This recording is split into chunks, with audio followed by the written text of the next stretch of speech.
What's up guys, it's Tom here and welcome to a sensational Liverpool transfer news video because Liverpool are going after Kvaratskhelia, the Georgian Kvaradona as they call him, in Napoli, and he openly earlier in the window stated that he wants to leave Napoli, he wants to play in the Champions League, and Liverpool looks like they are making a late push for him. So in this video we will break down all the details of this story and all the latest reports around Liverpool's transfer activity or the lack of transfer activity. And shout out to my Irish subscribers. I'm from Hungary, but I love Ireland and I got this t-shirt when I was there like 12 years ago on holiday. Let me know as a matter of fact, which country are you watching from? Leave your comments down below. And Peter O'Rourke, who is a transfer correspondent and also an English journalist, is reporting that Liverpool are working on a sensational late deal for Kvaratskhelia. He has been on Liverpool's radar for some time and there are doubts about his future at Napoli, and Liverpool face a major battle because he has a contract until 2027 and he's valued at more than £70 million by his club. But Napoli started off their season with a 3-0 loss and it was an absolute disaster by Napoli. It wasn't even against a really big club in the Serie A. Kvaratskhelia probably is thinking to himself, it's better to leave a sinking ship than to go down with Napoli, because they don't look like a team who is ready to get back into the Champions League, and they won't even play in Europe, which for a defending Serie A champion was an absolutely awful season. But Kvaratskhelia had a pretty okay season even though Napoli struggled, and when Napoli won the title, Kvaratskhelia was absolutely amazing. So he is a better goal scorer than Luis Diaz, and this could be a transfer which signals the end of Luis Diaz. Either in this transfer window or in the next 1 year we will sell Luis Diaz, because probably he's angling for a move away from Liverpool, judging by the comments of his father. But Kvaratskhelia, even though Napoli had a disastrous season, he still scored 11 goals and got 9 assists in 42 games, so that's still 20 goal contributions. And Liam McPherson, another journalist, is reporting that Liverpool are planning a sensational late swoop for Kvaratskhelia. We are making a late push for him, a potential blockbuster move. It has been a very frustrating transfer window for Liverpool fans though, so this would add a lot of late excitement to the transfer window if we are going to push for Kvaratskhelia. And after we failed to sign Zubimendi, Liverpool's transfer activity has died down, which is super frustrating because I think we still need at least 1 or 2 transfers to take Liverpool to the next level, because we are so close to building a squad who is capable of challenging for the title. And we sold several players and we are in the process of selling more of our young players and loaning them out. So Liverpool have a lot of money in the bank, and the focus has shifted to Kvaratskhelia, according to multiple English journalists, as a potential game-changing transfer. Kvaratskhelia has been on the radar of Liverpool for a long time, so the negotiations will be challenging because Napoli is a very tough club to negotiate with, but they are in the process of signing Lukaku from Chelsea for around 30 million. So they probably don't want to lose Kvaratskhelia, but if Kvaratskhelia really wants to leave, then that would make the negotiations a little bit easier. And I think Kvaratskhelia would be an upgrade on Arne Slot's options, because, you know, he can play on the right wing, he can play on the left wing, and when Salah is tired or injured or is away at the Africa Cup of Nations, Liverpool don't have an out-and-out right winger to deputize in Salah's absence. Diaz struggled with his end product last season and he missed an absolute sitter in the first game against Ipswich, even though I love Luis Diaz and he played really well in pre-season and he played well against Ipswich. He only scored 8 goals in 32 league games last season, and Luis Diaz played the more minutes out of the 5 attackers that Liverpool have, and he scored the least amount of goals. He got the least amount of goal contributions. So his lack of end product, his lack of finishing killer instinct is a problem. And Luis Diaz is 27 years old. So if we could sell Luis Diaz in the next 1 year for around the same amount that we are signing Kvaratskhelia for, I think that's an absolutely brilliant transfer. And who knows, Liverpool will have a lot of money, and in theory we could keep Luis Diaz if no like really big bid arrives for him, and so far nobody has bid for Luis Diaz. Then imagine the firepower that Liverpool would have if we added Kvaratskhelia to the already brilliant attacking talent that Liverpool have at their disposal. And as you can see, Kvaratskhelia exceeds Luis Diaz in almost all metrics, so non-penalty goals, Kvaratskhelia is in the top 87%. So here you can see the percentile, how these two players rank among wingers and attacking midfielders compared to in the top 5 leagues to other wingers and attacking midfielders. And progressive carries, Kvaratskhelia is in the top 2%. And for dribbles, he's at the top 1%, which is absolutely sensational. In terms of assists, he's also up there. So Kvaratskhelia is the blue area and Luis Diaz is the green area. So only in key passes Luis Diaz is better than Kvaratskhelia. In every single other metric Kvaratskhelia is better. Assists, non-penalty goals, expected goals plus expected assists, that's the same, which means that Kvaratskhelia is just a better finisher than Luis Diaz, and Luis Diaz really needs to work on his finishing. They played around the same minutes, 2,900 and something minutes, so I think that is a very, very good comparison. And remember, this was Kvaratskhelia in his bad season where Napoli really struggled. Imagine his numbers 2 seasons ago where Napoli won the title and Kvaratskhelia was absolutely sensational in that season. So I looked it up for you guys. 2 seasons ago Kvaratskhelia had 14 goals and 17 assists in 43 games when Napoli won their first league title since the Maradona days, since the 80s. So that is very, very impressive. That's 31 goal contributions in 43 games. That's absolutely sensational. So I think Kvaratskhelia would be a Luis Diaz upgrade long term. But imagine if Liverpool just add Kvaratskhelia to the firepower that we have to the team already. Then we wouldn't even need to be worried too much about the defensive midfielder, because Liverpool would just score so many goals that even if we concede 1 or 2 goals, it wouldn't be a major problem. But Liverpool are leaving it pretty late, because Napoli could argue that they will ask for a huge amount of money, way over Kvaratskelia's transfer value, because it's so late in the window.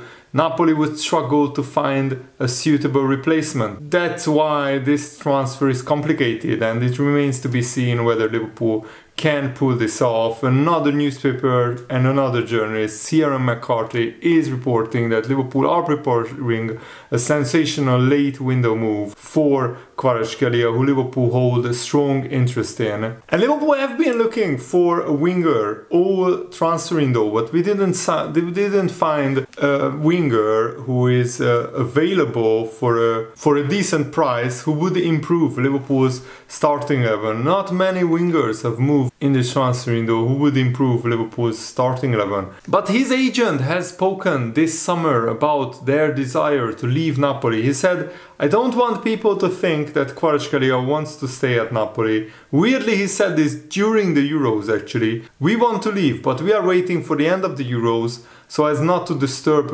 Kvaratskhelia. The priority is to join a team that plays in the Champions League." Kvaratskelia's father then made similar comments expressing his desire for his son to leave Napoli this summer. And Liverpool of course are in the Champions League, but Kvaratskelia's camp kind of backtracked on it because they saw the fan backlash and Napoli were not happy about his comments and about the agent's comments. Napoli put out a statement saying that Kvaratskhelia is contracted to Napoli, so until a big offer comes in for him, Kvaratskhelia will remain a Napoli player. Kvaratskhelia without the Champions League, then he wants to win the Scudetto. For the future, everything depends on the president of Napoli. If he thinks of selling Kvaratskhelia, he will will do. If he wants the renewal, he will renew. So is this just a plot to get Kvaratskhelia on a bigger contract? I don't know, but he hasn't signed a new contract yet. And this was just probably the agent stating Kvaratskhelia's desire that he wants to play in the Champions League. But if no club offers enough money, then Napoli have no obligation to sell. But I understand Kvaratskelia's frustrations because he is a Champions League level player playing without Europe. And I mean, the agent saying Kvaratskhelia wants to win Serie A.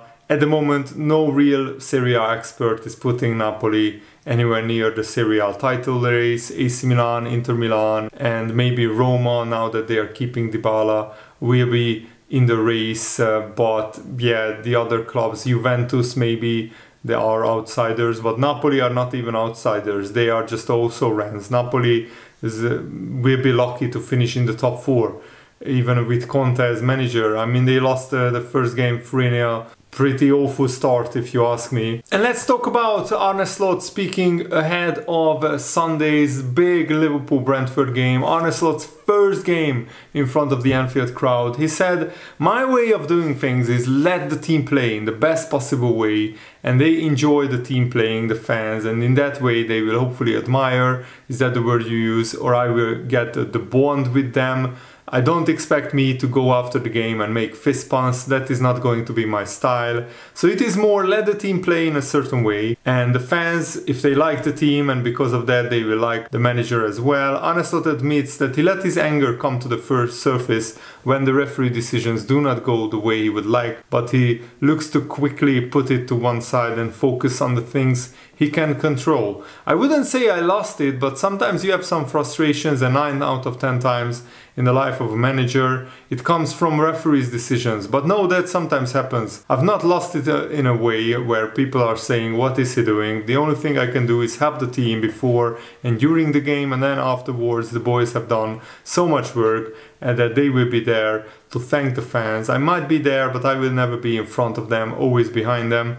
And I like this, that Arne Slot is really humble. And he is different to Jurgen Klopp, and we have to get used to it. And I have to respect his own style, and I think he will be a successful Liverpool manager. He won't go out to the crowd to do fist pumps. He's not a manager who will just, fire up the crowd. The team, with their playing style, will fire up the crowd. And Arne Slot already is showing he's very honest, very ruthless, straightforward, and he's a great coach. And really look forward to watching Liverpool play on Sunday. Harvey Blair has also completed his move to Portsmouth for £300,000. He's 20 years old, he hasn't played much senior football, so he needs to go out and play, and it's a permanent transfer, it's not a loan, and with add-ons it could be worth 600,000, so it's not a lot of money. But Liverpool negotiated 20% sell-on clause, so if he makes it at Portsmouth and if he plays well,